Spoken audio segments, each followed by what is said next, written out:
മറ്റു വാർത്തയിലേക്ക്. ദോഹയിലെ ഹമാസ് കാര്യാലയം പൂർണ്ണമായും അടച്ചിട്ടില്ലെന്ന് ഖത്തർ. എന്നാൽ മധ്യസ്ഥ ചർച്ചകൾക്ക് നേതൃത്വം നൽകിയിരുന്ന ഹമാസ് നേതാക്കൾ ഇപ്പോൾ ഖത്തറിൽ ഇല്ലെന്നും ഖത്തർ വിദേശകാര്യ മന്ത്രാലയ വക്താവ് മാജിദ് അൽ അൻസാരി വ്യക്തമാക്കി.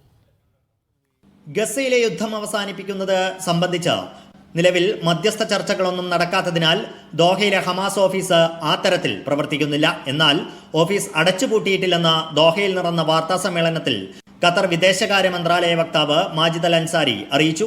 മധ്യസ്ഥ ചർച്ചകളുടെ ഭാഗമായി പ്രവർത്തിച്ച ഹമാസ് നേതാക്കൾ നിലവിൽ ദോഹയിലില്ല. അവർ വിവിധ രാജ്യങ്ങളിലൂടെ സഞ്ചരിക്കുകയാണ്.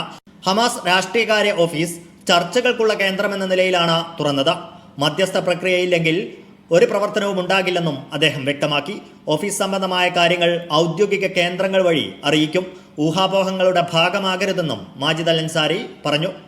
ഹമാസും ഇസ്രായേലും ആത്മാർത്ഥമായി സന്നദ്ധത അറിയിച്ചാൽ മാത്രമേ ഇനി ചർച്ച തുടരൂവെന്നും നിലവിൽ ഒരു ചർച്ചയും നടക്കുന്നില്ലെന്നും ഖത്തർ നേരത്തെ തന്നെ വ്യക്തമാക്കിയിരുന്നു. Media 1 Doha.